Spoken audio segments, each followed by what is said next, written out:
Merci à tous d'être là aujourd'hui pour la formation, en fait, pour faire respecter vos droits en matière de logement. Pour ceux qui ne me connaissent pas, je suis Sarah Rouleau, chef des communications et du marketing, programme francophone d'INCA. En fait, je remplace aujourd'hui là, notre chef du programme Défense des droits à INCA, Catherine Hood. Donc, je vais faire de mon mieux, mais je ne suis pas une spécialiste du droit. Par contre, si vous avez des questions auxquelles je ne peux pas répondre, on pourra là, les partager à nos contacts juristes et vous revenir là, avec plus de détails. Puis éventuellement, là, dans les prochains mois, prochaines semaines, Catherine pourra vous aider aussi dans vos démarches au besoin. Mais au moins, on avait hâte là, de partager l'information avec vous grâce à cette formation qui est appuyée financièrement par le Fonds d'études notariales de la Chambre des notaires. Donc, on est très heureux là, de pouvoir vous offrir cette formation-là sur vos droits aujourd'hui. Puis ce qu'on va voir, on va commencer par un petit tour de table. Comme je vous disais, ça va être quand même une formation où vous pouvez parler, échanger. Puis oui, on enregistre pour que le bout que moi je dis, qui est plus informatif, puisse être partagé.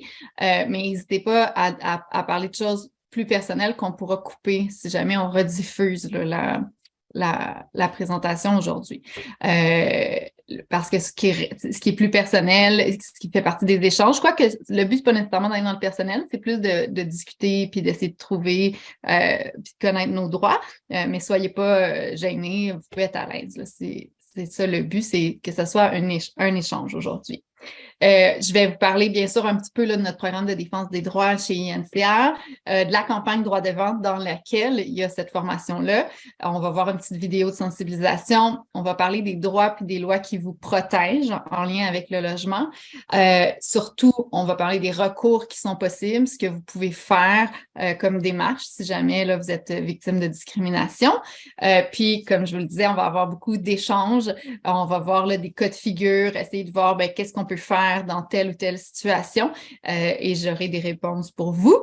Et vous pourrez me poser vos questions, comme je vous disais, qu'on pourra partager avec un professionnel juridique. Puis on va vous inviter, bien entendu, là, à défendre vos droits, peut-être même à devenir ambassadeur, parce qu'on notre but, c'est ça, c'est de vous outiller le plus possible pour que vous puissiez défendre vos droits ou celles de vos proches qui ont une limitation visuelle. Puis je vous donnerai bien sûr nos coordonnées pour rester en contact.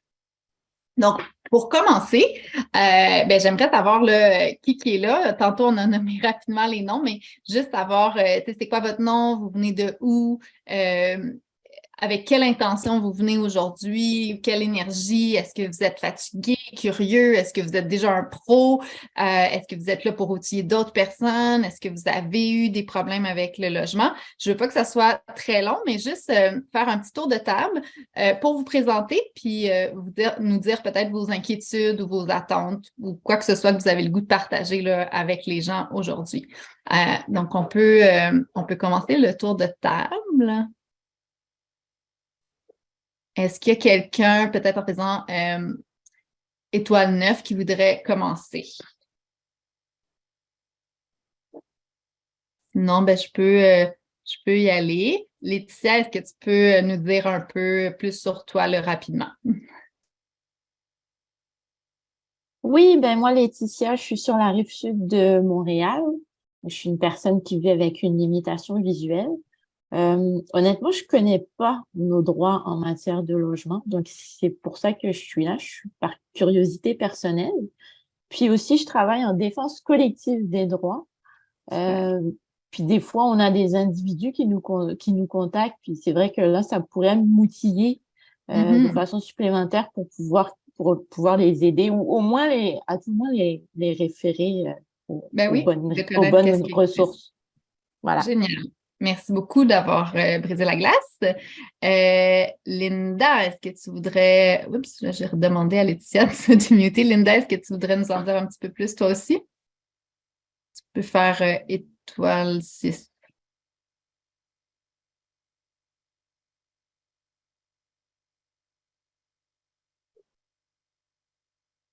Donc, Linda, on t'entend pas. Si tu veux parler, tu dois faire étoile 6 sur ton téléphone.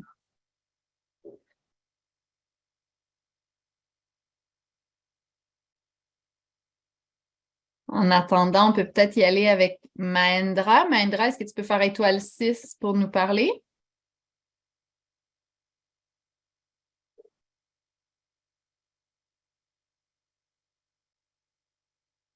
Hmm, j'entends plus personne. Est-ce que vous avez de la difficulté sur votre téléphone pour pouvoir nous parler? Ça serait dommage parce qu'on veut vraiment pouvoir discuter aujourd'hui. Donc, si vous êtes par téléphone, essayez de faire étoile 6.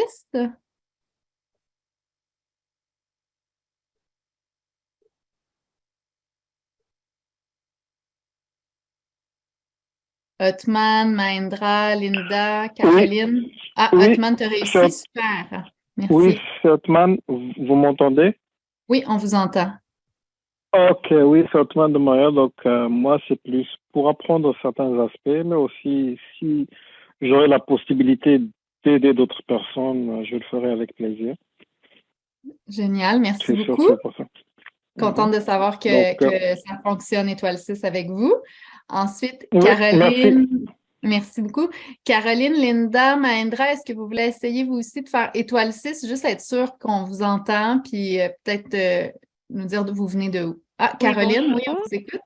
OK, Toile 6 a fonctionné. Alors, moi, je suis de la rive nord de Montréal. Je m'en parler de ça. J'ai accepté par curiosité. Tout ce qui concerne les gens qui ont un handicap m'intéresse pour connaître, pour comprendre et pour aider éventuellement. Plus on Génial, en merci. sait, meilleur que c'est pour nous. Merci beaucoup. Effectivement, l'information, c'est le pouvoir, donc on espère vous donner le plus d'infos possible. Là, je pense qu'il y a Mahendra aussi qui a réussi à s'enlever de la Oui, sourdine. oui, est-ce que vous m'entendez? Oui, on vous entend. Ok, oui, bonjour, moi c'est Mahendra de Montréal. Oui, ce cours, ça m'intéresse beaucoup parce que surtout il y a beaucoup d'évolutions, des choses qui ont changé dans le droit. Mhm. Et enfin, j'aimerais me faire ma connaissance et aussi pour partager et pour discuter. C'est ça. Mettre à Ben jour. oui, c'est vrai que c'est bien de se mettre à jour, puis même des fois de se rafraîchir la mémoire. Des fois, il y a des choses qu'on sait, mais là, on oublie. Puis d'y repenser une fois de temps en temps, ça devient plus des réflexes. Puis tant mieux. Les réflexes, ça peut être une bonne façon de défendre nos droits. Je crois qu'il y a Linda qui a réussi à se Oui. démuter aussi. Oui, Linda. Premièrement, je vais vous demander, pour me muter, je vais me muter moi-même parce que c'est plus difficile, l'étoile 6, pour moi. Ah, pas de Je suis problème. capable de Parfait. me muter autrement avec mon micro. Parfait. Bonjour, moi c'est Linda Curley. Moi, je voudrais, j'ai déjà suivi la formation il y a quelques temps, près d'un an. Et puis cette année, je me suis engagée à être ambassadrice pour INCA. Et je Génial. me disais, un peu comme Mahendra disait, je voulais un peu me mettre à jour, voir s'il y a des nouveautés pour ensuite aider aider les gens alentour. Puis moi, j'ai formé un groupe Facebook avec un ami pour des gens non-voyants. Alors, si je peux arriver à les aider avec ça, je serais très contente. Génial. Merci beaucoup. Merci à tous. J'en profite pour dire que je suis accompagnée de Véronique Tremblay, qui est chargée de communication pour Droit Devant avec moi. Donc, elle va m'aider là, pour la présentation, comme vous avez pu constater depuis le début. Je ne sais pas, Véronique, si tu voulais dire un petit mot ou non, là, comme tu veux. C'est ça, je suis chargée de communication à INCA. Je m'occupe en partie de droit devant et de quartier accessible qui va être au printemps. Ceux qui étaient là la semaine passée, on s'est rencontrés. C'est moi qui ai donné la formation. Mais cette semaine, c'est ça, je suis vraiment là plus en soutien technique. Fait que, enchantée tout le monde. Merci. Bon, là, j'ai quelques... Je m'excuse. Oui. Je m'excuse, Véronique, j'ai pas compris ce que tu as dit au début. Quelle formation t'as donnée la semaine dernière? J'ai donné la formation droit devant sur l'éducation. Ah, OK, parfait, désolée. Merci. Il n'y a pas de... Dans le fond, là, je vous fais une brève introduction là, sur la défense des droits à INCA, juste pour situer d'où vient le droit devant un peu. Vous pouvez toujours là, visiter notre section défense des droits sur notre site web inca.ca. Puis depuis notre création en 1918, ben, on a toujours milité pour une meilleure vie épanouie et sans barrière pour les personnes qui ont une limitation visuelle, pour avoir là, la possibilité de participer pleinement dans la société. Comme vous le savez peut-être, là, INSA, ça a été fondé par des anciens, comment on dit ça, des anciennes personnes qui étaient anciens militants, dans le fond, qui sont devenus aveugles ou qui étaient aveugles. Donc, dès le début, ça a été fait par et pour les personnes qui ont une limitation visuelle. Puis, dès le début, c'était vraiment dans le but de pouvoir vivre la vie la plus autonome et épanouie possible. Et dans notre défense des droits depuis 100 ans, voici un aperçu de ce qu'on a fait. Donc, on a, ça va de plus récent à peut-être plus ancien, là, je dirais, mais récemment, là, on travaille sur les plans de données de téléphone intelligent parce qu'on sait que souvent, les téléphones intelligents, c'est un moyen d'accessibilité, puis on essaie que ça soit gratuit ou à faible coût. Avec la COVID, on a travaillé là, pour la stratégie de vaccination ou de dépistage accessible. On se tient au courant, puis on s'implique sur les voitures autonomes ou les e-scooters, les scooters électriques, pour pas que ce soit un danger pour notre clientèle. On travaille à l'élaboration d'un terminal de paiement accessible pour les personnes aveugles. Même chose pour les pompes à insuline. On travaille très fort là-dessus. D'ailleurs, c'est notre campagne actuellement. On a collaboré avec le gouvernement fédéral pour l'élaboration de la loi C-81. Donc, c'est la loi canadienne sur l'accessibilité, qui fait que tout ce qui est fédéral doit être accessible. C'est sûr que là, bon, les organisations doivent devenir accessibles maintenant, mais au moins la loi est là. Donc ça, on est très heureux d'avoir contribué à ça. On a aussi travaillé là, à promouvoir le service des bibliothèques équitables. Donc, pour pas que les personnes qui ont une limitation visuelle dépendent des organismes comme INCA pour avoir accès à des livres accessibles. Donc, maintenant, ça fait partie là, des bibliothèques publiques. On a travaillé aussi là, au financement de la réadaptation en déficience visuelle. On a amené le Canada à ratifier le traité de Marrakech, encore une fois là, pour les livres accessibles. On a joué un rôle dans la vidéodescription, puis on continue de le faire quand c'est nécessaire pour qu'il y ait le plus d'émissions possible à faire avec vidéodescription. On a travaillé avec les fournisseurs de services de transport, entre autres, par exemple, pour avoir l'accompagnement d'un chien guide ou des fois pour avoir même l'accompagnement d'une personne avec nous gratuite ou à faible coût. Donc, ça fait plusieurs années à différents niveaux qu'on travaille sur les services de transport accessibles. On a aussi publié des lignes directrices pour viser à améliorer l'accessibilité du milieu bâti sur les avantages fiscaux. Et en 1933, on a permis la loi des électeurs aveugles pour pouvoir voter, ce qui est quand même très important. Et depuis, on s'est toujours défendu ou travaillé pour des élections accessibles. Ça donne un petit peu un aperçu qui montre quand même qu'INCA est impliqué depuis longtemps dans la défense des droits. Puis, comme on a une équipe nationale, ben, c'est sûr qu'on touche beaucoup les enjeux qui touchent tout le Canada. Puis, on est toujours en relation beaucoup avec le Parlement, les sénateurs, les députés. On se tient au courant des nouvelles lois pour être sûr que c'est toujours bon pour notre clientèle puis que nos droits ou nos intérêts sont défendus. Tout ce qui a trait aux réglementations aussi. Fait qu'on peut penser à l'Office du transport ou le Conseil de la radiodiffusion pour la vidéodescription.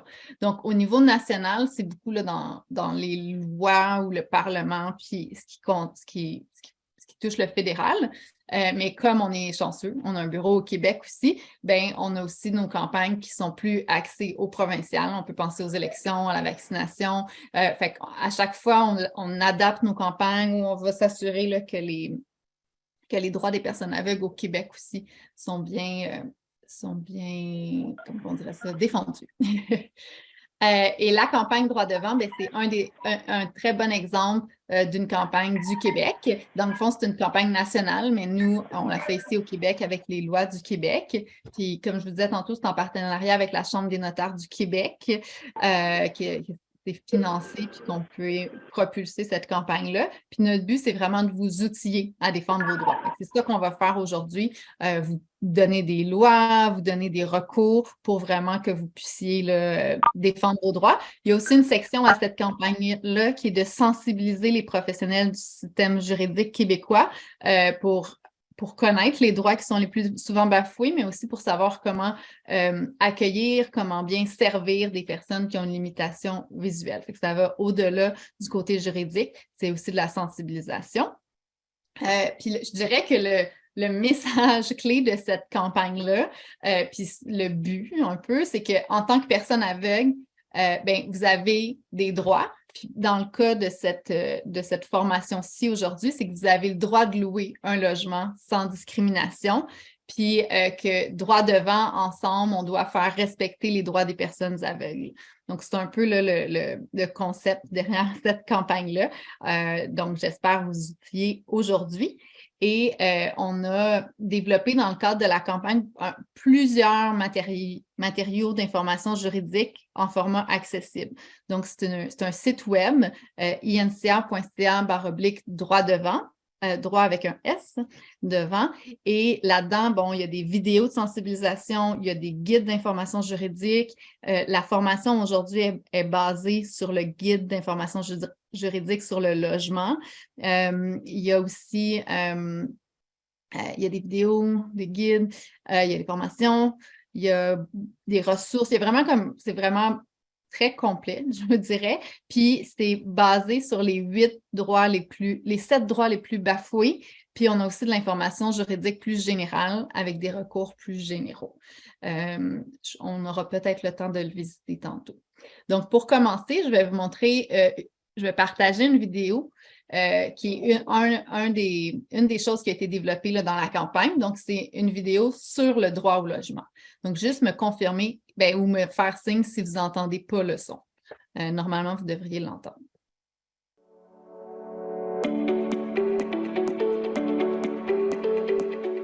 La Fondation INCA présente, dans la série Droit devant, le droit au logement. Bienvenue ici, si vous voulez vous asseoir.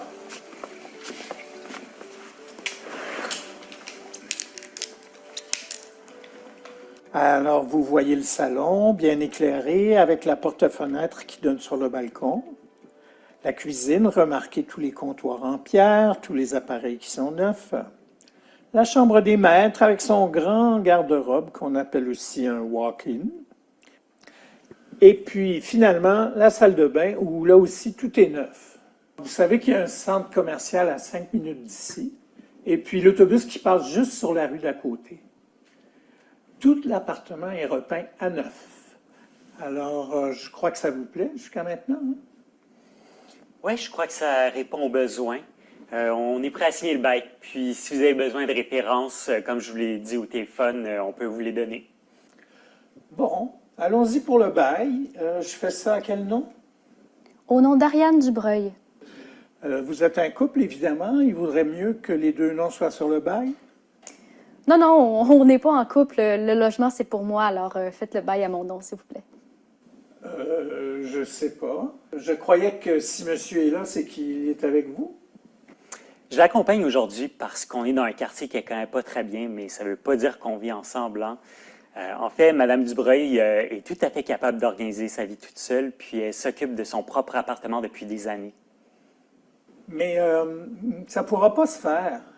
En tant que propriétaire, je suis responsable de la sécurité des autres locataires. Imagine si elle déclenche un incendie ou si elle fait déborder le bain. On vient de vous dire que je gère un appartement depuis des années sans aucun incident. Je peux vous fournir des références de mon ancien locataire. Et puis, l'appartement est tout rénové de frais. Imaginez si votre chien égratigne les planchers ou les bas d'armoire. Ben, j'ai pas de chien, puis j'ai pas l'intention d'en avoir un prochainement. Mais je vais souscrire à une assurance qui vous remboursera là, si je cause des dommages inhabituels à votre appartement. Je vous l'ai dit, ça ne pourra pas marcher. Et puis, c'est dans le règlement de la compagnie qu'on n'accepte pas. Non, c'est pas dans le règlement de votre compagnie parce que sinon, ça constituerait une discrimination illégale, tout simplement. Écoutez, cet appartement-là est près de son nouvel emploi, puis ça répond à tous ses besoins. Vous vous ferez toujours payer à temps. Je suis même prêt à me porter garant d'elle. Alors, on est prêt à signer, on y va. D'accord. On y va.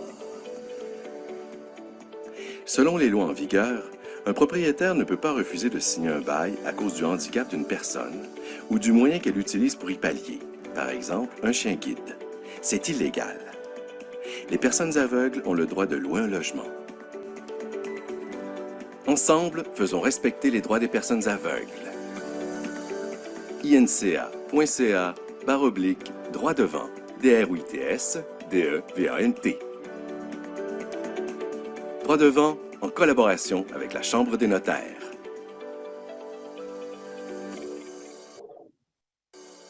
Donc voilà, c'est un des outils que vous pouvez utiliser pour faire de la sensibilisation autour de vous.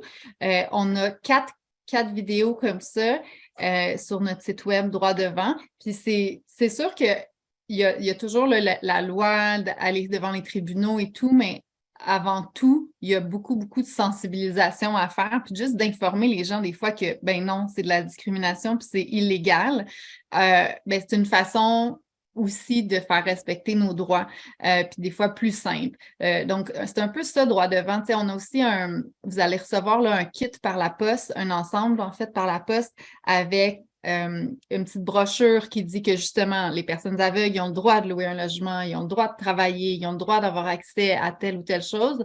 Puis il y a un lien vers droit devant. Donc, c'est déjà ça de dire hey, monsieur, madame, le locataire qui brime mes droits, vous êtes dans le tort, puis c'est illégal, puis de référer à droit devant, déjà, ça peut être assez pour que la personne, elle réalise que ce qu'elle fait, c'est de la discrimination, puis c'est illégal. Donc, c'est un peu pour ça aussi la trousse qu'on vous envoie.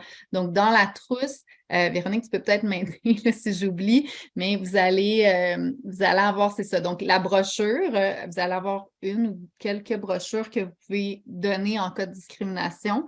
Il y a aussi de l'information là, pour faire des documents accessibles. Vous allez recevoir un porte-clés.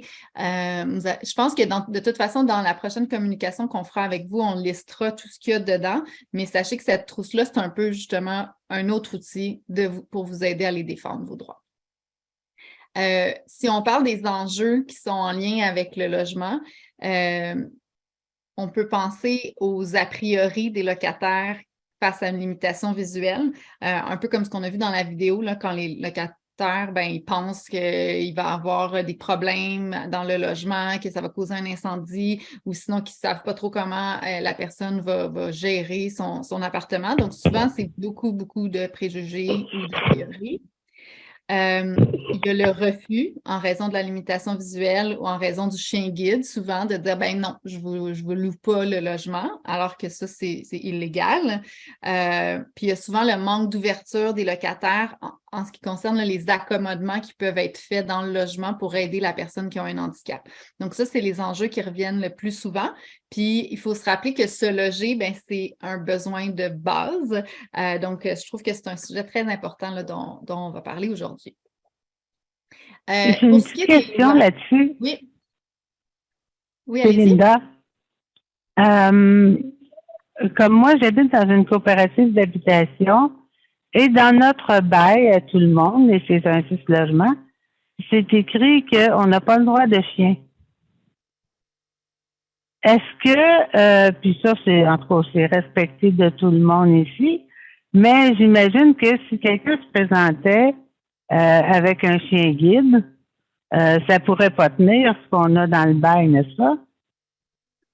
Comme je vous ai dit tantôt, je ne suis pas juriste, donc je veux pas m'avancer, mais on va voir ensemble tantôt des lois. Puis il me semble, en tout cas, de ce que je me rappelle et de ma compréhension, qu'effectivement, non, parce que selon on va en reparler un peu là, dans quelques slides de la charte avec le droit de ne pas avoir de discrimination selon un handicap ou l'aide qui pallie à notre handicap comme le chien guide. Puis la charte québécoise, c'est un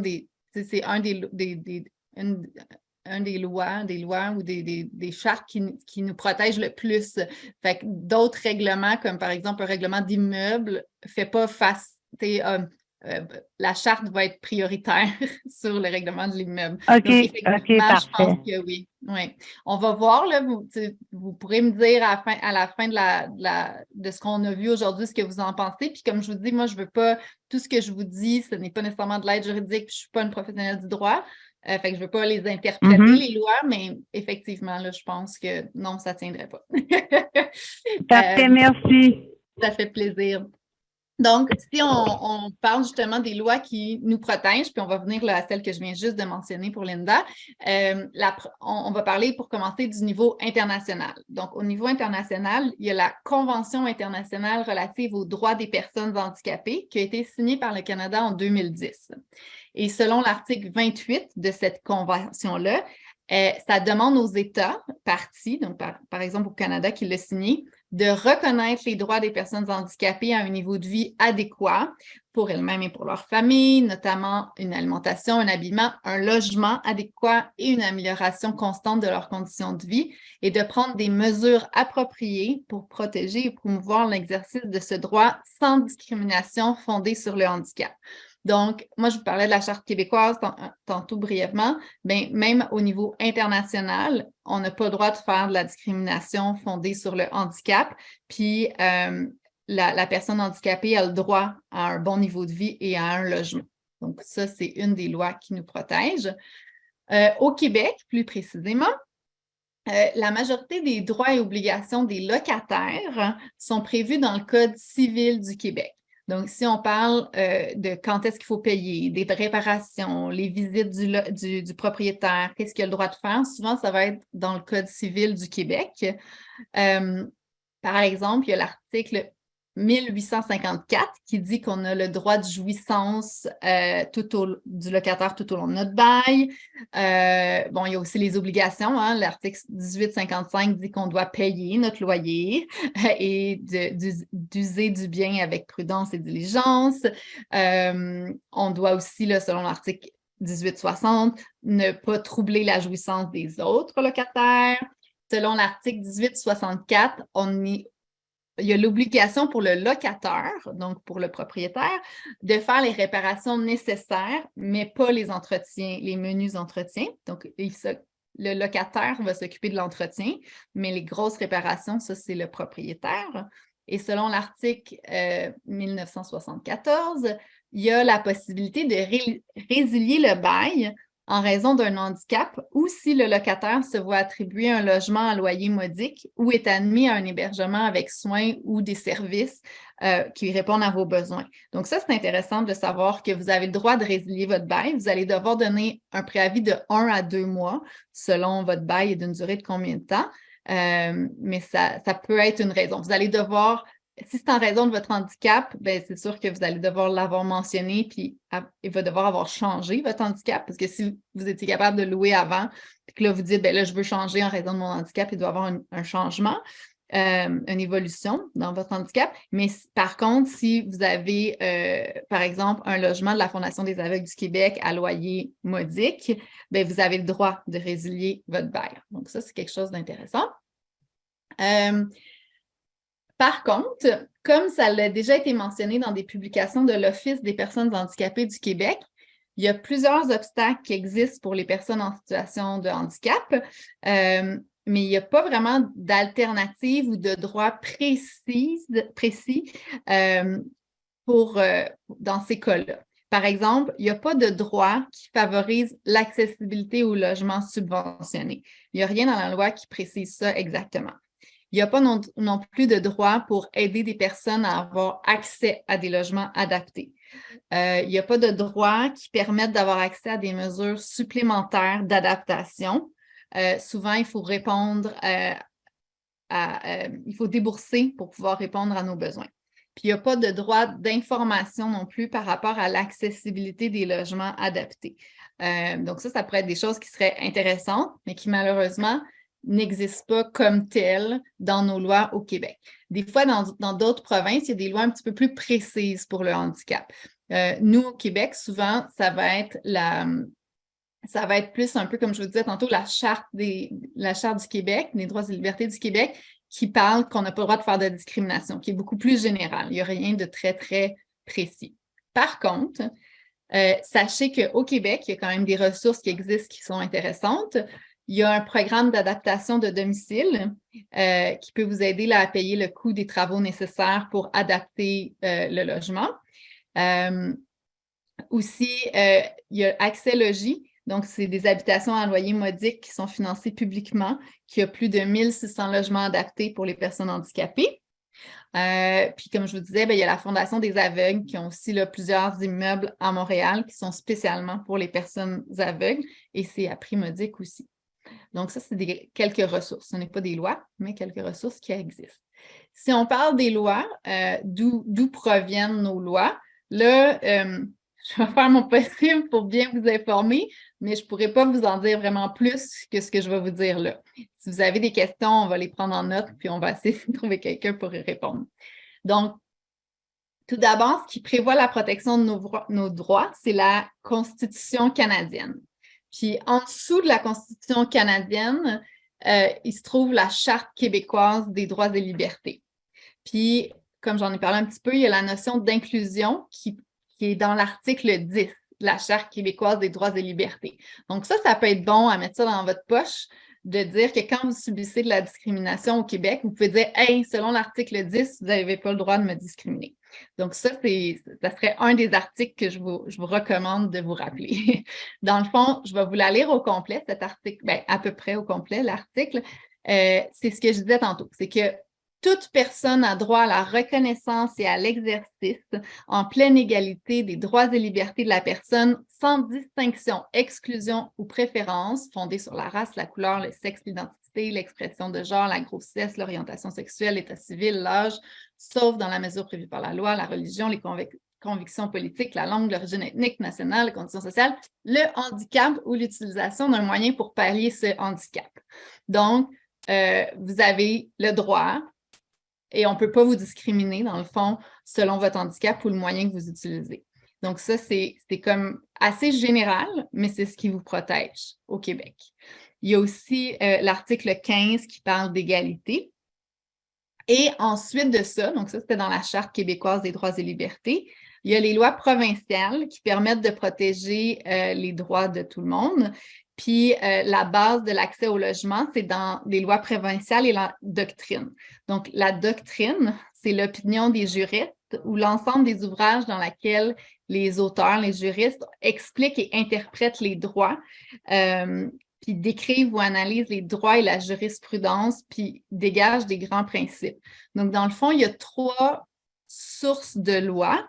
Donc, il y a les lois, pas 3 sources de lois, 3 sources de droit. Donc, il y a les lois, il y a la doctrine, donc tout, comme je vous disais, les opinions, ce qui a été écrit, réfléchi par les gens du milieu, et la jurisprudence.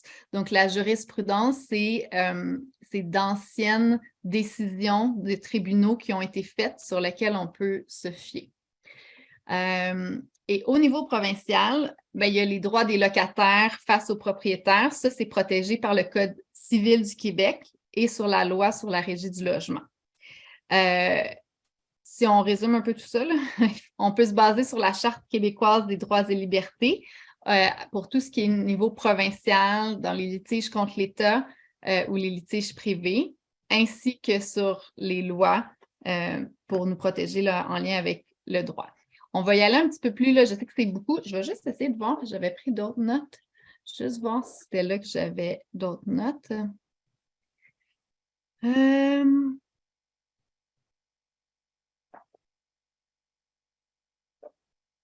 Dans le fond, c'est ça, c'est ce que je vous ai dit. Dans le fond, les 3 sources du droit, c'est la loi, la jurisprudence, la doctrine. Je vous ai parlé de la Charte québécoise qui était très importante. Puis ce que vous devez vous rappeler, là, c'est qu'un propriétaire ne peut pas refuser de signer un bail à cause d'un handicap ou d'un moyen que vous utilisez pour y pallier comme un chien guide, c'est illégal. Puis on va aller encore plus précisément, ça va se concrétiser là, dans les prochaines minutes. Là, c'est assez général, puis vous n'avez pas besoin de vous rappeler de ça par cœur. Là, je vais retourner, voyons, comme ça. Donc, il y a les recours. Ensuite, si vous arrive la discrimination, si on refuse de vous louer un logement, ou si on refuse de faire des accommodements, ou s'il y a de la discrimination, on pourra voir des cas de figure tantôt ensemble, bien, il y a différents recours que vous pouvez faire pour faire respecter vos droits. Moi, je vous dirais, le premier, c'est vraiment juste de sensibiliser, puis peut-être de dire à la personne d'aller voir droit devant, ou juste de lui dire que c'est illégal, puis c'est de la discrimination, ça peut aider. Mais ensuite, si vous voulez vraiment faire respecter vos droits devant les tribunaux ou en justice, il y a différents recours. Les recours généraux, ça, on les a expliqués. Dans le fond, droit devant, comme je vous disais, on a créé plusieurs guides juridiques. Donc, il y en a un sur le logement, mais il y en a aussi un qui est un guide d'information juridique essentiel. Donc, lui, je vous encourage fortement à le consulter.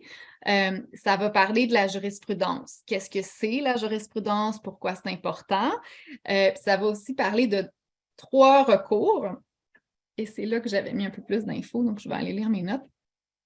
Donc, les 3 recours, il y a... Attendez un petit peu. Donc, si vous subissez de la discrimination, vous pouvez faire une plainte écrite moins de 2 ans après les faits à la Commission des droits de la personne et de la jeunesse. Puis vous allez devoir faire une preuve qu'il y a eu une discrimination, une distinction à votre égard, puis que c'était en raison de votre handicap. Et expliquer qu'il y a un préjudice, là, qu'il y a eu un tort, qu'il y a quelque chose qui n'était pas avantageux pour vous. Donc ça serait comme le recours général de base. Ensuite, si la commission juge que votre plainte est fondée, elle va pouvoir aller au tribunal des droits de la personne. Puis normalement, c'est la commission qui va vous représenter, sauf si la commission juge que la plainte est fondée, mais qu'elle décide de ne pas vous représenter. Là, vous allez pouvoir vous représenter vous-même à vos frais, par contre, et vous allez devoir réagir dans les 3 mois suite à la réponse de la Commission des droits de la personne et de la jeunesse. Donc ça, c'est quand même intéressant de se rappeler que, bien, si vous avez subi de la discrimination, vous devez faire une plainte à la Commission dans les 2 ans. Après ça, malheureusement, il est trop tard. Puis selon les réponses de la Commission, bien, vous allez devoir réagir dans les mois suivants. Puis si la commission ne peut pas faire valoir vos droits, vous pourrez le faire en tout temps devant les tribunaux du droit commun. Donc, dans le fond, c'est les recours généraux. Donc, la Commission des droits de la personne et de la jeunesse, c'est elle ou vous qui pouvez aller au tribunal des droits de la personne.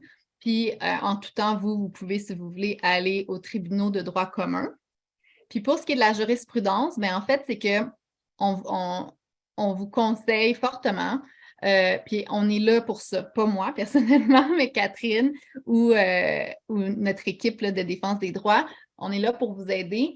On vous conseille fortement de vous référer à la jurisprudence. Dans le fond, la jurisprudence, c'est toutes les décisions qui ont été rendues par les tribunaux.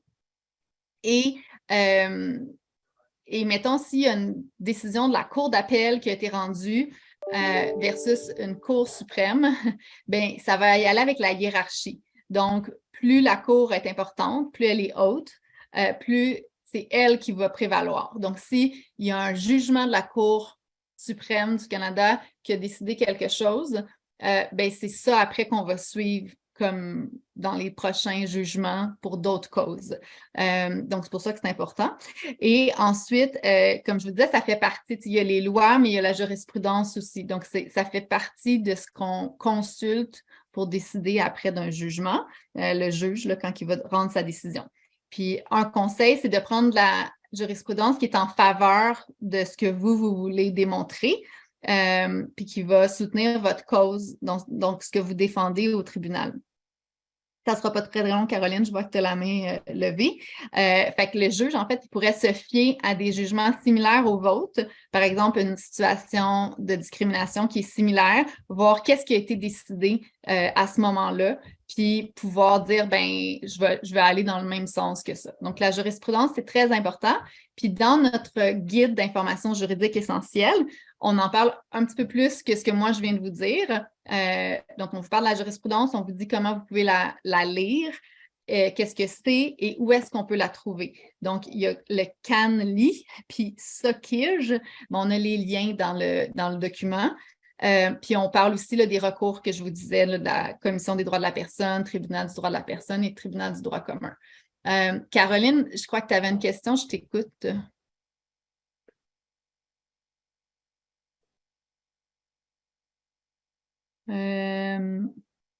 Caroline, tu peux faire étoile 9 si tu veux parler.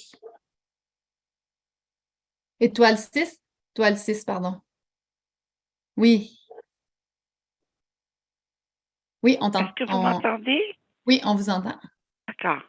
Excusez-moi si j'ai levé ma main, c'est parce que j'écoute tout ça et je me dis, pauvre personne handicapée visuelle, avec tout ce qui est mentionné, tout, écrire, tout ce qu'elle doit faire, qui est compliqué déjà pour une personne qui est voyante, avec quelqu'un qui est handicapé visuel, qui doit se démerder de cette façon-là, il doit avoir certainement quelque chose de plus simple pour qu'elle puisse être respectée, soit en téléphonant un endroit et qu'elle passe par un endroit au lieu de 5, 6, 7, 8 choses. Parce que je trouve que c'est irréel. Oui, je sais pas, là, mais j'écoute ça puis je me dis ça n'a pas d'allure. Oui, en fait, il y en a d'autres qui doivent le penser puis ils ne disent pas. Mais c'est bien trop compliqué pour une handicapée visuelle de se démerder dans tout ce tralala-là. C'est pas normal. Il doit y avoir quelque chose qui doit être encore mieux programmé. C'est pour ça que nous, on mise beaucoup sur la sensibilisation. Fait que c'est pour ça qu'on vous dit déjà des fois, juste quand vous avez de la discrimination, de dire à la personne, hey, c'est illégal ce que vous faites, informez-vous. C'est pour ça qu'on vous donne des pamphlets que vous pouvez donner puis que la personne elle peut aller voir. Mettons, si c'est votre locataire ou un restaurant ou peu importe qui fait de la discrimination. Donc ça, c'est la chose la plus... Il y a beaucoup d'ignorance. Souvent, les gens, c'est parce qu'ils ne savent pas. Quand je parle d'ignorance, je ne parle pas d'ignorance de la part des personnes aveugles, je parle d'ignorance de ceux qui font de la discrimination. Donc ça serait le truc numéro 1 que je dirais. Donc c'est pour ça qu'on a créé le kit de sensibilisation avec la brochure. C'est pour ça aussi qu'on a créé, parce que même avant droit devant, cette information-là, il y a de l'information juridique générale qu'on peut trouver sur Internet ou dans il y a des ressources légales un peu partout au Québec, mais il n'y en avait pas en format accessible. Fait que là, nous, on l'a fait en gros caractères, en braille, sur Internet, en PDF accessible, en Word. Puis on l'a fait aussi, on a retrouvé l'information pour des cas particuliers. Donc, justement, on me refuse, par exemple, d'aller au restaurant avec mon chien guide, qu'est-ce que je dois faire? Fait que là, c'est plus précis. Donc, on a essayé de vraiment... Puis même à ça, effectivement, c'est compliqué. Même à ça, c'est pas si simple, mais on a réussi au moins à le vulgariser puis à ressortir qu'est-ce qui concernait les personnes aveugles. Fait que déjà, ça devrait être plus facile. Puis on est là, comme je vous dis, pas moi personnellement, mais ma collègue Catherine est là, on peut l'appeler. Donc souvent, c'est ça qu'on dit, c'est visiter droit devant ou appelez-nous, puis nous, on va vous aider. Puis si je ne me trompe pas, puis là, je ne veux vraiment pas m'avancer, mais il y a l'OPHQ aussi qui aide. L'Office des personnes handicapées du Québec. Je peux dire juste une petite chose de plus?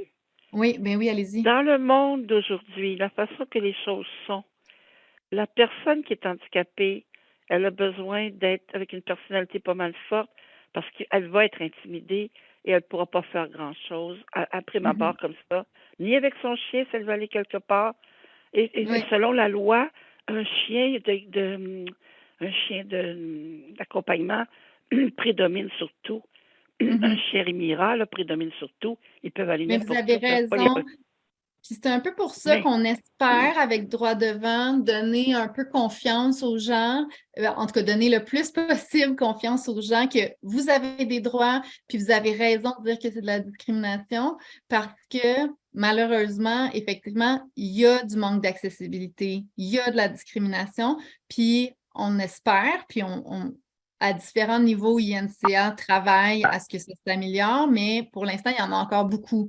Puis la personne aveugle, souvent, ça va être elle la plus confrontée à ces situations-là, puis la plus à même de faire de la sensibilisation. INCA, on fait de la publicité, on rencontre des employeurs, on fait ce qu'on peut, mais souvent, tu sais, on ne peut pas, par exemple, parler à tous les restaurants, mais quand ça vous arrive, on espère que vous êtes le plus outillé et le plus confiant possible pour pouvoir effectivement vous tenir tête et dire « Hey, vous n'avez pas le droit de faire ça, c'est illégal. » Mais c'est vrai qu'il faut... qu'il faut de la confiance, puis qu'il faut s'armer, mais dites-vous qu'à chaque fois, vous sensibilisez une personne de plus. Puis plus on va en sensibiliser chacun de notre bord, tout le monde ensemble, mieux ça va être. Puis en même temps, en arrière de ça, on travaille aussi pour changer les lois, pour faire de plus en plus de sensibilisation. Tu sais, c'est pas que ça, on ne se fie pas que sur les personnes aveugles, mais on est conscient qu'au quotidien, c'est vous qui rencontrez le plus d'obstacles. Donc, merci, Caroline, pour votre intervention. Pour ce qui est des recours spécifiques au logement, il y a Antoine, Oui. Allô? Oui, est-ce que je peux juste intervenir? Je suis vraiment content de participer à ça parce que je ne savais pas que ça existait. Et puis, je tiens à vous féliciter pour le bon travail que vous faites parce que je comprends très, très, très bien vraiment l'ampleur et la démarche et la tâche que vous avez entre les mains. Et je dois vous dire aussi que les droits, on doit se battre pour ça. Et personne qui va venir nous dédouaner. Personne. Mm-hmm. Moi, j'ai vécu en tant que personne handicapée. Je suis aussi une personne d'une minorité ethnique. J'en ai vu de toutes les couleurs. Oui, effectivement, ça doit être un double défi. Exactement. Donc, il y a des gens très gentils, des gens que je respecte beaucoup, que j'adore, mais des gens aussi très méchants qui vous disent dans votre face, que ce soit pour votre handicap ou que ce soit pour votre origine ethnique. Donc, comme la madame elle a mentionné, c'est sûr que c'est pas quelque chose de facile, mais on doit la rendre plus facile pour d'autres personnes. C'est en se battant. Oui, effectivement. Puis c'est pour et ça aussi vraiment... Oui, excusez. Allez-y. Non, allez-y, c'est correct. Je m'en ai dit, c'est pour ça aussi qu'on veut aussi des ambassadeurs. Des fois, il y en a qui sont plus forts, plus outillés, plus fonceurs, puis des fois, vont parler pour un plus grand nombre aussi. J'espère faire partie de ça un jour. Parce que vraiment, comme tu l'as dit, le travail que vous faites, je ne savais même pas, parce que c'est sûr, c'est au niveau provincial et fédéral. C'est pas juste au niveau de la population ou des personnes normales. C'est sûr, lui aussi n'a pas les mêmes compétences, on n'a pas la même compréhension. Mais d'abord, ça doit être fait au niveau législatif, comme il l'a dit. La base de la loi, c'est d'abord c'est la loi qui est votée, puis après ça, c'est la jurisprudence, et après ça, c'est la doctrine. Et c'est pas toutes les gens qui vont comprendre ça. Et comment ça arrive, on arrive à une jurisprudence, c'est parce qu'il y a vraiment un grand effort. Et c'est vraiment beaucoup, beaucoup, beaucoup de travail pour arriver à ce niveau-là. Et c'est du travail approfondi, c'est pas juste du travail en surface. Et je parle par expérience. Oui, effectivement. Puis il y a beaucoup de charabia aussi des fois dans la loi et tout. Fait qu'on essaye justement de le vulgariser le plus possible. Puis même encore là, des fois, c'est oh boy. Mais vous allez voir, on va arriver dans les cas de figure, là, ça va se concrétiser de plus en plus aussi. OK. Avant d'arriver là, il y a les recours spécifiques au logement. Donc là, moi, je vous parlais des recours généraux dont on parle dans notre guide en détail. Pardon? Excusez-moi, c'est Linda. J'avais une petite question pour un commentaire. Pour une question de commentaire, c'est de dire, tantôt quand on parlait, mon Dieu, c'est difficile, ça prend beaucoup un grand chemin, ça prend du temps pour faire respecter ça. Juste à vous rappeler qu'il n'y a pas si longtemps que ça, les femmes n'avaient pas le droit de vote. Puis à force de foncer puis de continuer, c'est devenu quelque chose de commun, là, tu sais, en tout cas, c'était un petit commentaire. Oui, ma question aussi, c'était au niveau vous disiez tantôt que au niveau de INCA dans canadien, il était près des du gouvernement, etc., pour essayer de changer les lois. Mais au niveau du Québec, est-ce que c'est aussi vrai? On rencontre souvent nos députés, on fait des campagnes, tu sais, comme là, la dernière campagne des transports, on a encouragé aussi, encore une fois, c'est parce que nous, on a de l'impact, mais souvent les personnes aveugles, ils ont de l'impact aussi en contactant leurs députés ou leurs candidats. Fait que lors des dernières élections, on a envoyé plusieurs lettres, puis on a encouragé les gens, en fait, à envoyer des lettres à leurs candidats pour l'accessibilité des transports. On rencontre souvent les ministres aussi selon les campagnes qu'on fait. Mais c'est sûr que ça dépend des sujets. Oui, c'est ça. Tu sais, à INSA, on a la chance d'être national, fait qu'on peut s'impliquer aussi là, pour ce qui touche le fédéral, puis qui va être bénéfique là, pour les Québécois aussi. Tu sais, quand on parle d'accessibilité des élections, des transports ou des édifices publics et des choses comme ça. Mais oui, je dirais que c'est différent. Il y a d'autres organismes. Tu sais, il y a le RAC aussi qui fait beaucoup de défense des droits au Québec. Donc, on essaie non plus de ne pas se piler sur les pieds du mieux qu'on peut. Fait que ça dépend des campagnes, ça dépend des sujets. Ouais. Mais oui, on rencontre aussi les politiciens. OK. Parfait, je me remets muet. Ah, pas de problème, merci. Merci. Donc, dans les recours spécifiques pour le logement, on peut prendre des recours au tribunal administratif du logement. Donc, ça, c'est tal.gouv.qc.ca. En fait, c'est autrefois la Régie du logement. Donc, maintenant, ça s'appelle le tribunal administratif du logement. Et ça, ça va être pour tous les litiges en bas de 85 000 $ en matière de logement. Il y a aussi l'Office municipal d'habitation de Montréal, donc l'OMHM.qc.ca, ou si jamais vous résidez dans un appartement qui appartient à l'OMHM, vous pouvez déposer une plainte. Je crois que c'est assez facile sur leur site Internet. Puis il va juste falloir que vous expliquiez pourquoi il y a eu un manque d'équité à votre égard ou un manque de respect et de politesse et pourquoi le service était contraire aux standards de l'OMHM. Donc ça, c'est quand même intéressant de savoir que vous avez ce recours-là.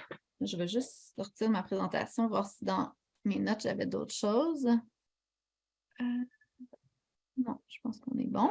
Et là, on va rentrer dans les discussions. Donc, selon vous, si j'essaie de remplir un formulaire de demande de logement, mais il n'est pas dans un format accessible, qu'est-ce que je peux faire? Alors, j'aimerais rapidement, là, s'il y a quelques personnes qui veulent répondre, qu'est-ce que vous croyez qu'on peut faire si vous voulez remplir une demande de logement, mais c'est en format inaccessible? Je vais arrêter là, mon partage d'écran, comme ça je pourrais aller voir. Est-ce qu'on pourrait vérifier avec le TAL?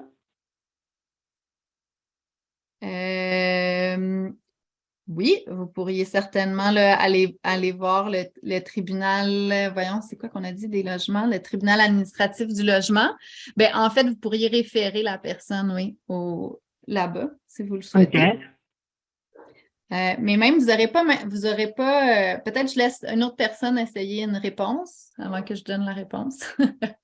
Donc, si vous voulez un format accessible pour demander votre logement, pour faire votre demande de logement, qu'est-ce que... Il faudrait peut-être commencer par demander là où on fait la demande à l'avoir d'abord en format accessible.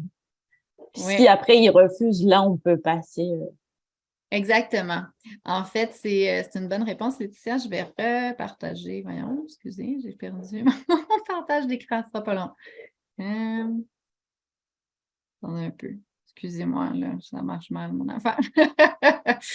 Ça s'en vient, ça s'en vient. Ça sera pas très long. On va refaire ça. Alors. Ça marche? Oui, OK. Alors oui, je vous ai dit les tribunaux qui allaient régir en cas de litige, mais avant ça, puis je reviens à ma sensibilisation, de dire aux gens quand c'est illégal ou de connaître vos droits, souvent ça va régler la majorité avant même, je vous le souhaite, avant même de devoir vous rendre devant les tribunaux. Donc, si le formulaire est accessible, ben, d'abord, demandez un formulaire accessible au centre qui vous a remis la demande de logement. Parce que selon les droits prévus à la Charte québécoise, ils sont obligés de vous accommoder. Ici, j'avais-tu d'autres choses à dire? Non. Donc, c'est ça. Donc, selon la Charte québécoise, donc vous pouvez leur dire ça, ils sont obligés de vous accommoder. Après, en plus, ben, avec la sensibilisation, souvent, ils vont dire, ben là, c'est quoi les formats accessibles? Ben, vous pouvez leur expliquer que c'est pas si compliqué que ça. Il y en a pour qui ça va être, ben, envoyez-moi là en Word par courriel, puis je vais être capable de vous le remplir. Il y en a d'autres, ça va être en gros caractères. Donc, c'est à vous d'expliquer de sensibiliser, en fait. Puis je sais que ça en fait beaucoup sur les épaules des personnes aveugles, mais vous êtes vraiment les mieux placés pour leur dire comment faire. Puis oui, après, vous pouvez les référer. Bon, moi, je les référerais directement à la Charte québécoise. Là. Je leur dirais ben, selon la Charte québécoise, article 10, voilà, vous êtes obligé de m'accommoder. Mais vous pouvez aussi, après, là, les référer au tribunal. Au moins de dire, hey, ben, on va aller au tribunal du logement. Ben, ça montre que vous êtes quand même au courant de vos droits. Puis oui, après, si vos droits ne sont pas respectés, ben là, il y a les différents recours dont on a parlé tantôt. Ensuite, je vais vous montrer la réponse. Est-ce que je suis tenue, selon vous, de divulguer ma limitation visuelle à un locataire potentiel? En fait, est-ce que vous êtes tenu de divulguer votre limitation visuelle à un propriétaire? Qu'est-ce que vous en pensez? Donc, n'hésitez pas à faire étoile 6. Linda? Oui, Linda? Linda? Je dirais que non, mais ce serait préférable. Pourquoi, selon vous, ce serait préférable? Ben, pour vous commencer sur un bon pied avec le propriétaire, en disant, garde, je te dis que moi, je suis handicapée, blablabla. Je suis, tu sais, je suis ouverte, je te donne les faits. Mm-hmm. Ce serait préférable dans ce sens-là, mais pas obligé. Mahendra, toi, qu'est-ce que tu en penses? Moi, je vais le poser de madame ce qu'il dit. Moi, au contraire, j'aurais donné je l'aurais dit, parce que, pour être franc, parce que tôt ou tard, il saura, s'il va me donner le bâtiment après, il va savoir, mais au début, je le dirais, peut-être qu'il va faire des accommodements, il va pouvoir m'aider, s'il connaît bien la charte, et je vais lui bien préciser que c'est un droit, qu'il ne peut pas me refuser pour cette raison. Peut-être si je l'ai eu, ça va donner plus de facilité pour avoir l'accommodement et ça va être une coopération à deux. Ça ne va pas être une surprise pour lui. Merci pour vos points de vue. Est-ce qu'il y a quelqu'un d'autre qui veut ajouter quelque chose? Vous n'êtes pas obligé non plus. Il y a Caroline, je pense. Tu as la main levée. Si tu veux parler, tu peux faire étoile 6.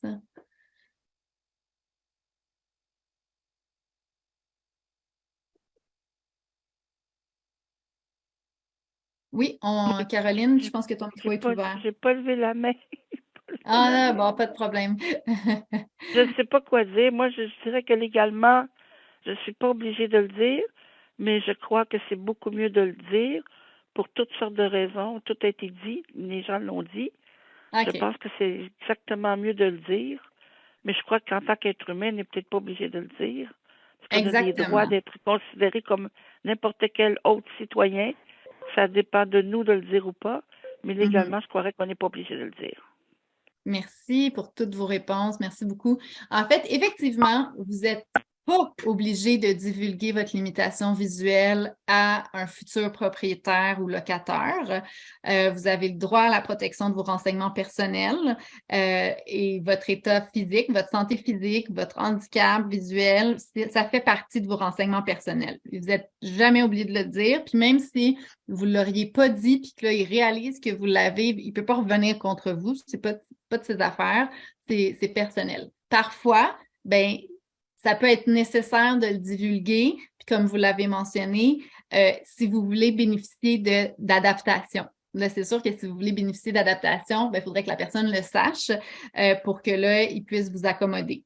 Ça peut aussi être nécessaire de le divulguer si vous souhaitez que votre logement soit identifié parce qu'il y a une personne soit le locataire ou soit quelqu'un d'autre dans le logement qui vit avec un handicap. Par exemple, pour avoir une assistance en cas d'incendie ou de sinistre, si vous voulez que votre logement soit identifié.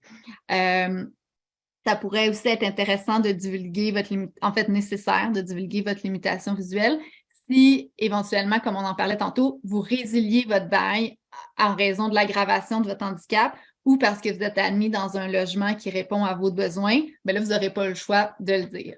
Mais vous n'êtes pas, à part là, ces exemples-là, ou si éventuellement vous voulez faire valoir vos droits en lien avec votre handicap, surtout pour des accommodements, bien, vous n'êtes jamais dans l'obligation de le faire. Ça reste un choix personnel. Donc, si par exemple, vous êtes tanné d'avoir de la discrimination puis que les gens refusent puis que vous voulez passer sous silence cette fois-ci, bien, vous avez le droit de le faire. Après, bien, comme on en parle depuis tantôt, dans tous les cas, la sensibilisation puis de faire valoir vos droits puis de dire qu'il n'y a pas le droit de vous discriminer, c'est aussi toujours bon. Donc, c'est à vous de choisir là, ça avec quoi vous êtes le plus à l'aise. Prochaine question. Je crois que ma demande de logement a été refusée en raison de ma perte de vision. Qu'est-ce que je peux faire?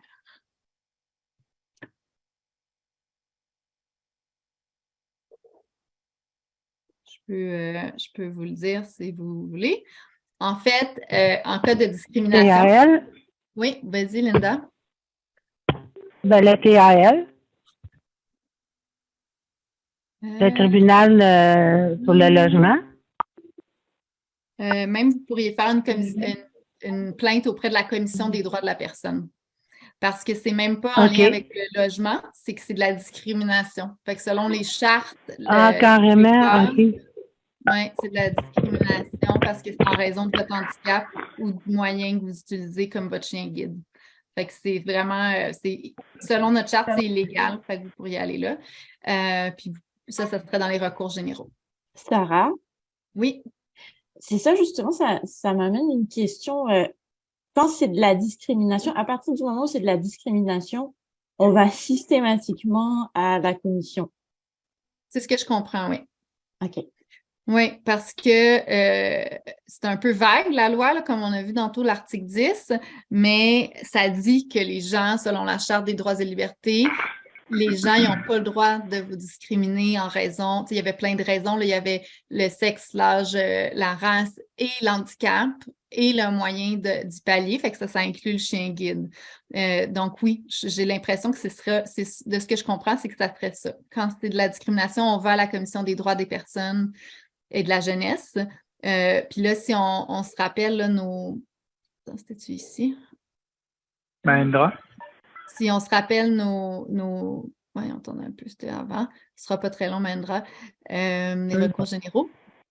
Dans le fond, si on se rappelle ce que je disais tantôt, c'est que la commission, ben, vous avez 2 ans après les faits pour porter une plainte écrite. Là, vous allez devoir faire preuve que vous avez, qu'il y a eu une distinction à votre égard, que c'était en raison de votre handicap, puis de dire c'est quoi le préjudice. La commission va décider ou non si elle vous représente devant le tribunal des droits de la personne. Puis si elle ne le fait pas, vous allez pouvoir le faire à vos frais dans les 90 jours. Puis si ça ne marche pas, ben là, il y a aussi la commission du droit, les commissions des droits de la personne. Non, excusez, les tribunaux du droit commun. Excusez-moi. Fait que, ouais, pour répondre à ta question, Laetitia, je dirais que oui. Si on retourne aux lois, ça, c'est les recours généraux. Les recours spécifiques pour le logement, ben là, oui, il y a le tribunal administratif du logement, mais j'ai l'impression que c'est plus sur si vous ne vous entendez pas avec votre propriétaire, moins sur la discrimination. C'est ma compréhension. Mahendra, je pense que tu avais une question. Oui, c'est une question un peu au cadre, là, mais je dis que, oui, si une personne, il ne fait pas de discrimination, il vous donne un appartement, il dit OK pour votre crédit visuel ou un handicap, mais si la personne a un mauvais crédit, un mauvais dossier, est-ce qu'il peut toujours refuser? On ne peut pas utiliser cet handicap à cause qu'on est encadré. Est-ce qu'on peut... quelqu'un peut utiliser ça pour dire « Oh, mais ça surpasse les crédits, les autres antécédents. » Je suis pas certaine Une question que je pense de comme dire, ça. mettons, si la personne, elle dirait, je veux voir vos antécédents, puis là, elle Oui. demande plein de questions, par exemple, puis Non, c'est il ça? fait un antécédent et vous avez un mauvais crédit. Ouais. Mettons que vous avez une situation un peu, comme petit exemple, vous avez des cas, etc., avec le registre de logement, etc. Est-ce que Ouais. vous pouvez refuser quand même à Ça, c'est une bonne cause de cette question. nature? Oui. Pour le mauvais crédit, je pense qu'après ça serait pas de la discrimination parce que lui, il OK. y a je crois que, tu sais, Il a un lui, dans le motif. fond, il peut se faire payer, mais on va demander à notre juriste qu'est-ce qu'il en pense. C'est OK. quoi? Ouais, parce que moi, je sais que, par exemple, tu sais, ce qui est race, handicap, sexe, âge, ça, c'est clair là, dans la charte des droits, Oui. que c'est de Oui. la discrimination. Pour le mauvais Oui. crédit, là, ça, je pense, ça n'a pas l'air d'être protégé par la Je charte, pense là, de comme ce que ça. je comprends. Mais on va quand même s'informer à savoir à quel point là, ils ont le droit de regarder tout ça. Mais je sais que la majorité des locataires, effectivement, regardent notre crédit. Ouais, normalement, il doit passer un test de crédit, un test de cécité là, mais est-ce qu'il peut utiliser ça comme substitut ou dire, je vous donne pas ça? Oui. Ouais, ça, je pense que oui, malheureusement. Je crois. Mais je ne veux pas trop m'avancer. On va s'informer. OK, d'accord, il n'y a pas de problème. Okay. Ben là, ça se ressemble en fait. Ma prochaine question, c'est qu'est-ce qui se passe si on m'a refusé un logement parce que j'ai un chien guide? Selon vous, qu'est-ce qu'on fait dans ce temps-là? Est-ce qu'il y a le droit de refuser de me louer parce que j'ai un chien guide? Donc, si jamais vous voulez parler, vous pouvez faire étoile 6. Mais non, parce qu'on en a parlé tantôt. Oui, exactement. Donc, l'article 10, encore une fois, de la Charte québécoise vous protège contre la discrimination basée sur votre handicap, mais aussi sur le moyen de pallier à votre handicap. Puis dans la jurisprudence, on a expliqué un petit peu tantôt c'était quoi la jurisprudence. Dans la jurisprudence, on a reconnu qu'un chien guide, c'était un moyen de pallier à un handicap.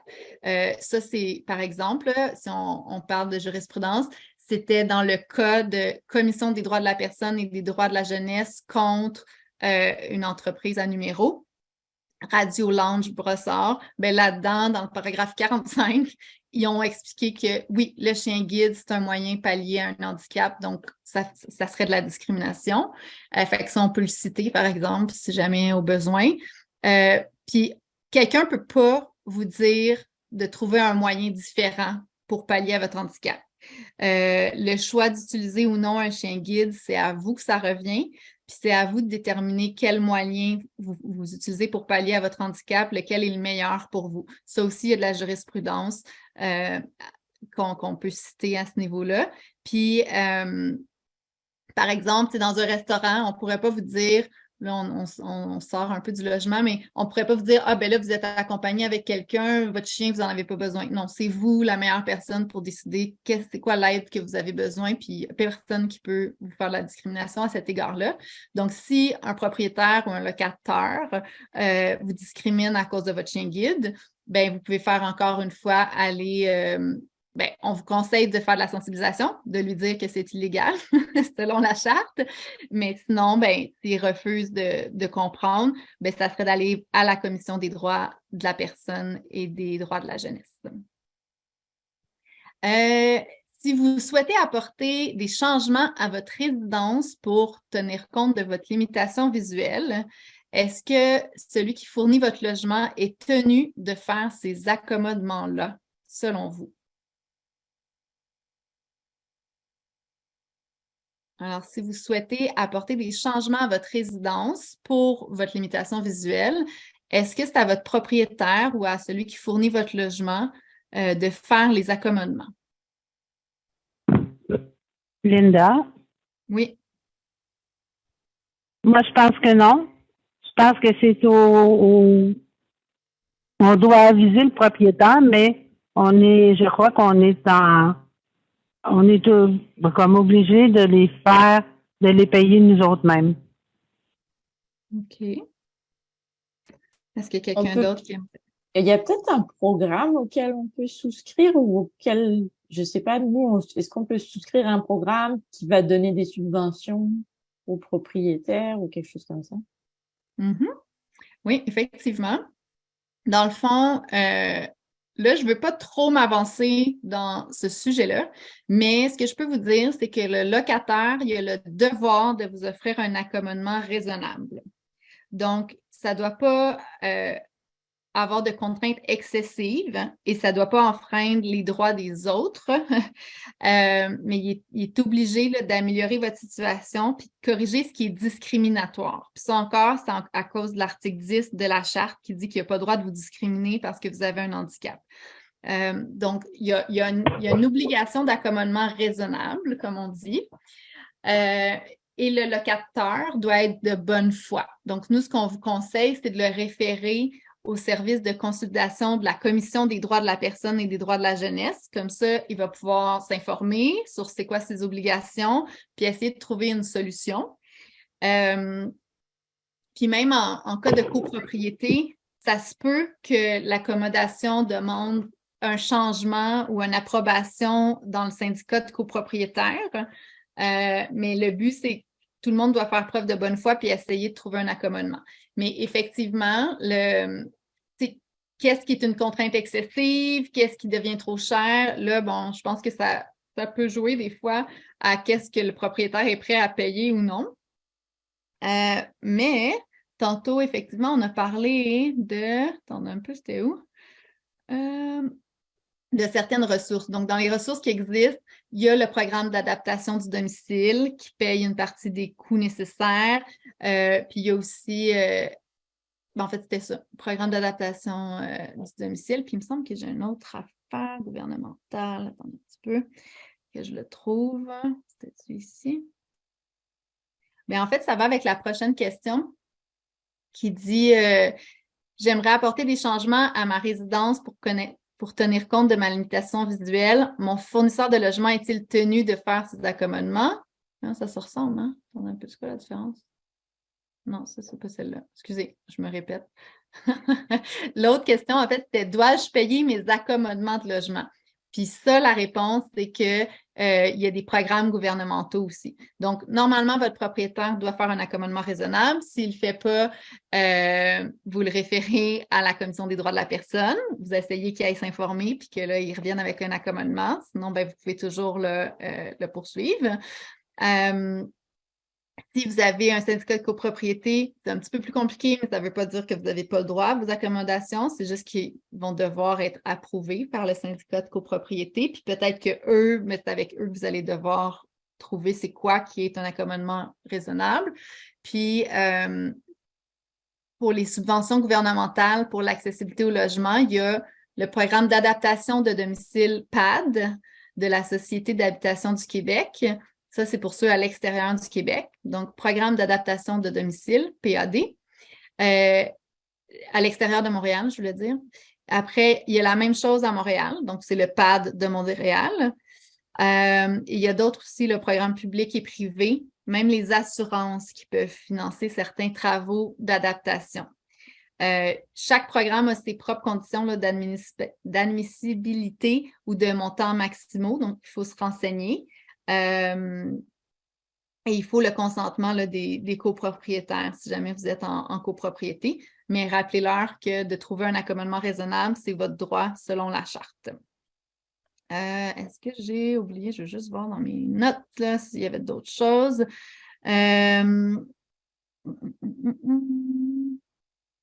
Donc, c'est ça. Donc, s'il n'y a pas de contraintes excessives et que ça n'enfreint pas les droits des autres, ils sont obligés d'améliorer votre situation, de corriger les effets discriminatoires, de manière à ce qu'elle soit égale à une personne non handicapée qui occuperait votre logement. Donc, vous avez le droit de jouir de votre logement là, comme les autres.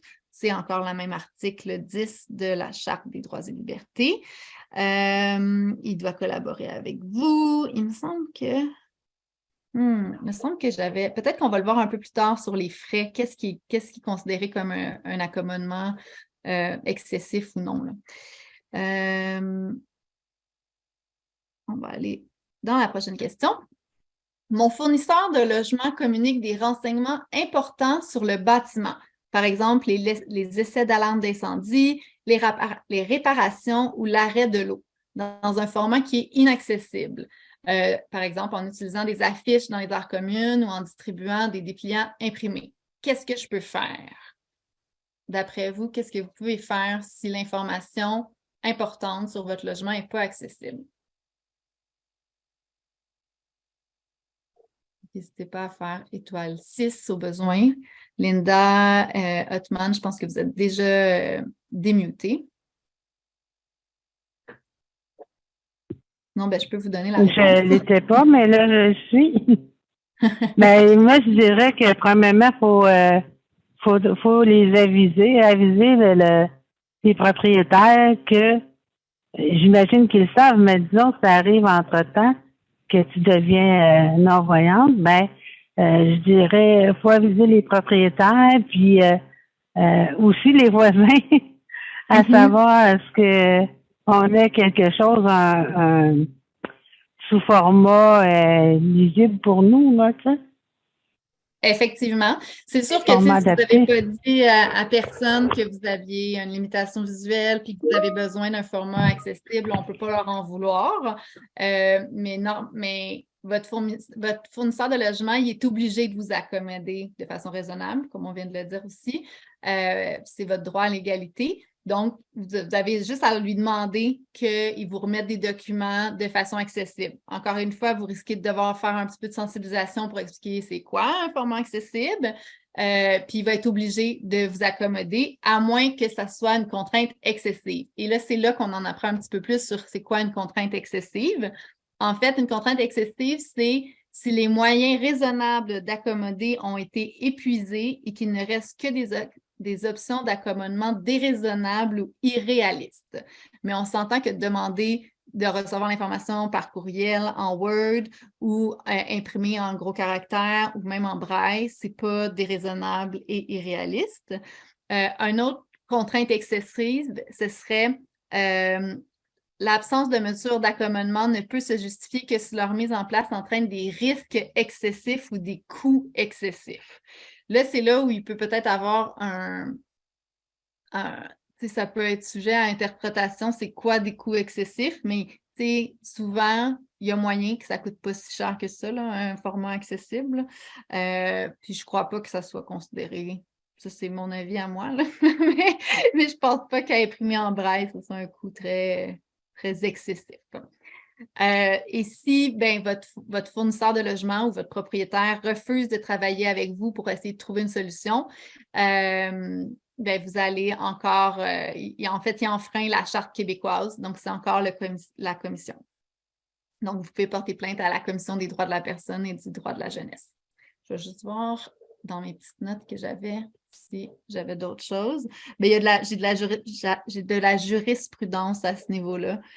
Puis cette jurisprudence-là, elle se retrouve dans le document sur le logement. Donc, si jamais c'est quelque chose qui vous arrive puis que vous devez éventuellement aller devant les tribunaux ou sinon, juste envoyer une lettre à votre propriétaire pour dire « Hey, selon la commission selon la Charte québécoise, l'article 10, là, vous pouvez copier-coller, mais vous pourriez même dire, hey, selon cette jurisprudence-là, vous pourriez la copier-coller au besoin, puis on pourrait vous aider à le faire, de dire, là, vous êtes obligé de m'accommoder jusqu'à ce que ce soit excessif ou non, puis dans ce cas-ci, par exemple, ce ne l'est pas. Un autre, je crois que c'est la dernière question. Je ne suis pas certaine, je vais voir. Moi, c'est Ottman, c'est vraiment très, très intéressant. J'ai apprécié participer, mais je sais que je dois quitter maintenant là pour. Il n'y a pas de problème. Je vais vous envoyer au besoin, je vous enverrai à vous l'enregistrement avec vos commentaires, sans édition, avec les questions, parce que vous faites partie, là, je vais juste vous demander de ne pas la partager à d'autres, mais vous aurez la fin de l'enregistrement. Ouais. De toute façon, pour autres, si vous restez encore un peu, on finit bientôt. D'accord. Merci beaucoup. À la prochaine. Vous pouvez m'envoyer toute communication. Je vais suivre ça avec vous de plus près. Parfait. Merci beaucoup. Bonne journée. Merci. Bonne continuation. Alors, dernière discussion. Mon fournisseur de logement ou mon propriétaire dit que mes accommodements demandés sont en conflit avec une autre loi ou politique. C'est un peu comme, je pense que c'était Linda tantôt qui disait, par exemple, un règlement de condo. Cela signifie-t-il que les accommodements ne peuvent pas être faits? Donc, si, par exemple, moi, je veux un accommodement, mais que c'est contraire au règlement de condo, on a parlé du chien guide tantôt, qu'est-ce qui arrive? Qu'est-ce qu'on fait? Est-ce que quelqu'un veut oser dire quelque chose? Sinon, ben, je peux y aller. En fait, j'en ai parlé un petit peu tantôt quand on a parlé du chien guide dans un condo qui n'accepte pas les chiens. Ben, c'est le droit à l'accommodement raisonnable qui va l'emporter. Ça a été rendu, la Cour suprême du Canada a reconnu un statut prééminent, voire quasi constitutionnel à la Charte des droits et libertés. Donc, c'est vraiment elle qui va prédominer, là, puis au-delà des politiques ou des choses de condo, par exemple.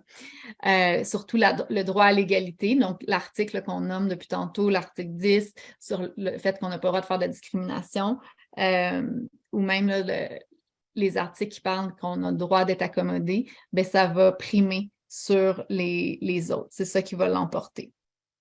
Encore une fois, s'il n'y a pas de contrainte excessive.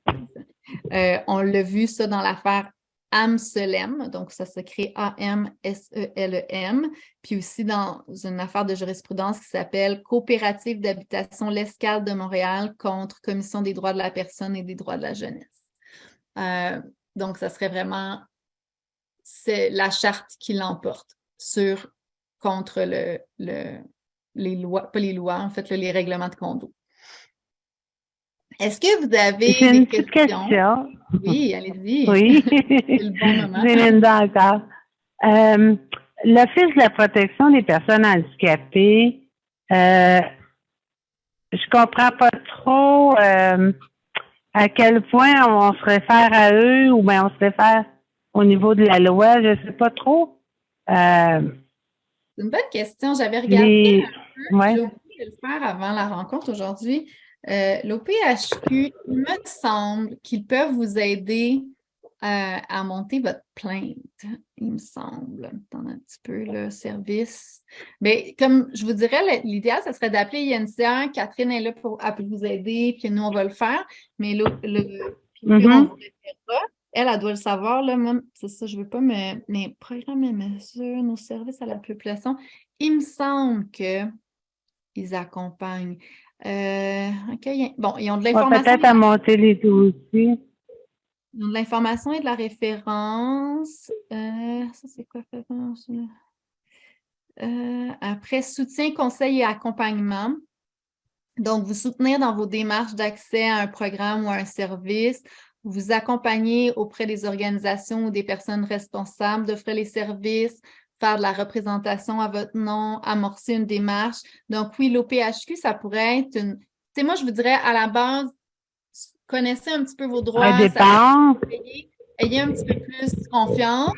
Déjà pour dire, hey, ça, c'est de la discrimination, vous n'avez pas le droit, selon telle chose, j'ai le droit. Mais après, effectivement, au PHQ, si vous avez des questions, ou vous en rappelez pas, ou puis si vous avez des démarches, parce que là, la personne, elle veut rien savoir, puis elle veut pas vous accommoder, ou elle refuse votre logement, puis vous trouvez que c'est discriminatoire. Effectivement, l'OPHQ semble pouvoir être très utile pour faire les démarches. Je sais que INCA aussi, on va vous aider, mais là, je ne pourrais pas vous dire la différence, malheureusement. Là. Je ne veux pas rentrer dans... Pas de problème. On posera la question à Catherine si ça vient là. Mais l'OPHQ, par contre, c'est ça. Là, il y a vraiment marqué démarche sur leur site web, fait que ça, c'est quand même intéressant. Est-ce qu'il y a quelqu'un d'autre qui avait... Parfait.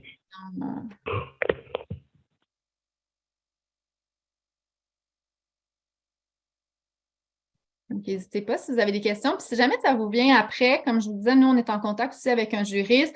Des fois, on peut juste, là, vous savez, oui, il me semble que j'ai des droits, mais je ne me rappelle pas exactement lequel. On peut vous référer, nous, au site Internet de droit devant mais des fois, on peut aussi ressortir, par rapport à votre situation, bien là, c'est cette jurisprudence-là, ou nommer telle loi, puis fait qu'on peut vous outiller de cette façon-là. Puis sinon, ben si moi, je n'ai pas la réponse ou que Catherine n'est pas là aujourd'hui ou cette semaine, ben on peut demander à notre juriste aussi là, de répondre si vous avez des questions un petit peu plus précises. Puis si je repartage mon document, dans le fond, s'il n'y a pas d'autres questions, mais n'hésitez pas. Vous pouvez les envoyer là, à droit devant, donc DROITSDEVANT@INCA.ca si elles vous viennent après. Puis sinon, le temps que je finisse la présentation, si vous en avez, n'hésitez pas à m'interrompre pour les poser. Mais ce que je vous dirais vraiment, c'est lorsque vos droits ne sont pas respectés, défendez-les. Dites-le à ceux que c'est un droit, dites-le que c'est de la discrimination, que c'est illégal, que vous avez droit. J'espère en fait que cette formation-là va vous aider à les faire respecter en lien avec le logement. Puis comme je vous l'ai dit tantôt, je pense que vous êtes les mieux placés pour défendre vos droits, mais surtout pour faire de la sensibilisation parce que c'est ça qui manque le plus. Puis quand vos droits ne sont pas respectés, n'hésitez pas à les défendre puis à aller droit devant pour les faire entendre.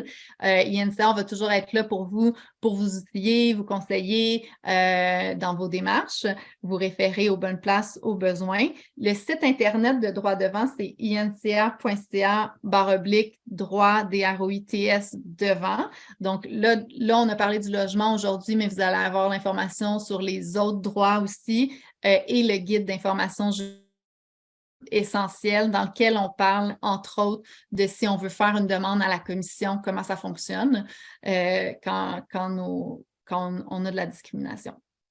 Et c'est aussi sur le site web, là, on vous l'a envoyé, je pense, par courriel, mais que vous allez aussi pouvoir voir le guide d'information juridique sur le logement, spécifique au logement. La vidéo que je vous ai montrée aussi, là, c'est vraiment tout sur inca.ca/droit avec un S devant.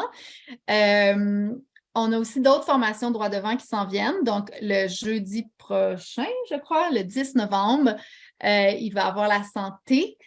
Des fois, on en a les mardis et jeudis, dépendamment, on va voir, dépendamment des participations. Donc, la semaine prochaine, c'est la santé. Ensuite, le 15 et le 17 novembre, ça va être sur le transport. Le 22 novembre et le 24 novembre, ça va être sur les services gouvernementaux et aux consommateurs. 29 novembre et 1er décembre, ça va être sur l'environnement bâti. Donc, plein de belles formations qui s'en viennent aussi puis qui vont pouvoir peut-être vous redonner confiance. Des fois, à force de le répéter que « Ah oui, il y a la charte » ou « Ah oui, ça, c'est de la discrimination, j'ai tel droit », ça nous donne confiance puis c'est plus facile après de faire face à quelqu'un qui nous fait de la discrimination. Donc, n'hésitez pas à vous inscrire. Vous pouvez, dans le fond, répondre à Véronique s'il y a une formation qui vous intéresse. Je vais aussi vous envoyer, si vous le voulez, la présentation. La présentation c'est le même contenu que ce qu'il y a dans le guide d'information juridique, mais ce qui est le fun, c'est que je vous ai mis des liens aussi. Donc, ça peut être intéressant. Par exemple, j'ai le lien pour télécharger le guide d'information juridique que vous avez reçu, mais aussi pour consulter et vous abonner à nos infolettes. Donc, il y en a plusieurs, mais il y en a une qui s'appelle Tous égaux. Donc, si jamais vous voulez être comme au courant de qu'est-ce qui se passe en lien avec le droit à INCA, je vous encourage à vous abonner à cette infolette-là. Puis, on a aussi, excusez, attendez un peu. On a aussi une liste de ressources légales au Québec sur notre site web. Donc, ça, je vais essayer de l'ouvrir. Dans le fond, sur notre site web, inca.ca, dans la catégorie défense des droits et défense des droits au Québec, on a une liste d'aides aussi, de ressources en lien avec les droits. Donc, on peut penser, là, par exemple, à l'aide juridique. Donc, quand on n'a pas les moyens de se payer un avocat, il y a l'aide juridique qui peut nous aider.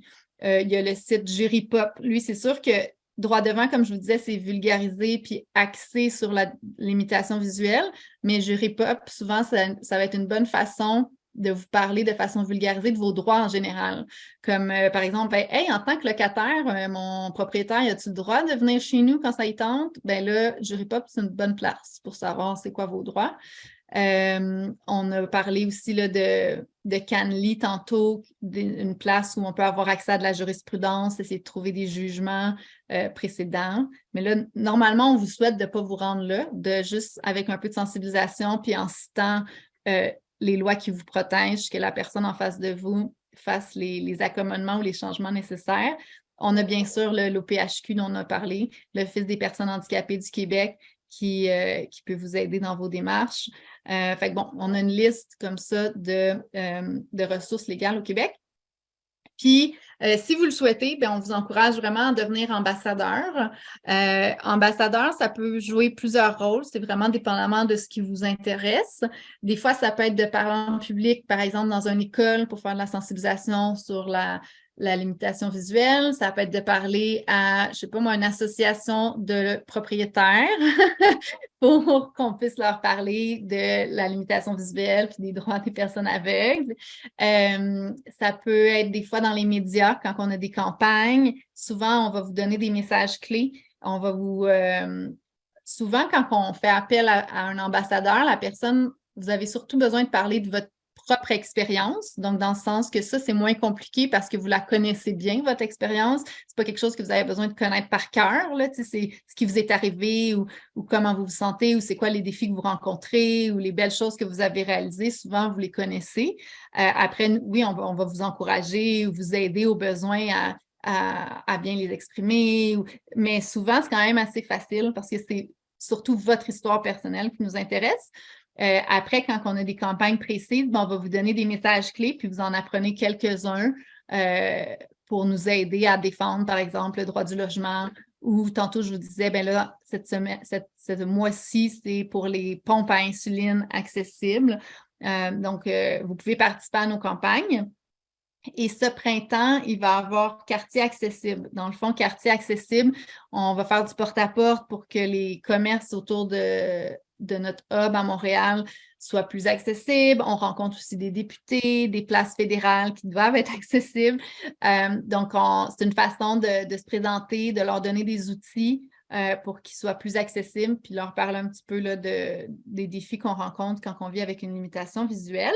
Donc, c'est assez varié ce que vous pouvez faire comme ambassadeur. Il y en a qui sont à l'aise devant les médias, il y en a que non, il y en a qui sont à l'aise à faire du porte-à-porte, d'autres non.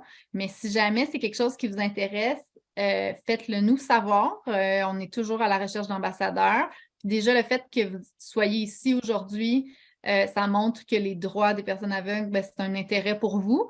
Donc, on a besoin d'ambassadeurs, puis on espère que vous allez joindre votre voix à la nôtre pour nos campagnes futures ou nos événements futurs. Puis c'est toujours dans le respect de ce que vous avez le goût de faire, là. On ne vous force jamais à faire quoi que ce soit. Souvent, ce qu'on va faire, ben, c'est qu'on va vous écrire, vous demander, avez-vous le goût de partager de participer à telle ou telle activité? Est-ce que ça te tente de répondre à tel journaliste pour telle question? Puis souvent, même avant ça, si vous me dites déjà, je ne suis pas à l'aise avec les médias, ben là, je ne vous afficherai jamais pour les médias. Mais si vous me dites, ah oui, moi, je suis à l'aise avec la radio, mais pas pour la télé, ben je le saurai, puis là, je ne vous achèterai pas à chaque fois pour la mauvaise chose.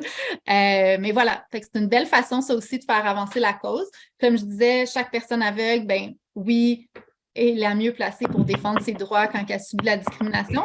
Mais à INCA, on essaie aussi là, de jouer un rôle de sensibilisation. Puis avec des ambassadeurs, ben, ça aide. Des exemples de campagnes qu'on a faites, la pompe à insuline en ce moment. À chaque mois de septembre, on parle de l'accès des chiens guides. Au mois d'août, je crois, on a parlé des transports. On a un projet de sensibilisation aussi sur la canne blanche qui est sur notre site web puis qu'on fait aussi avec les écoles.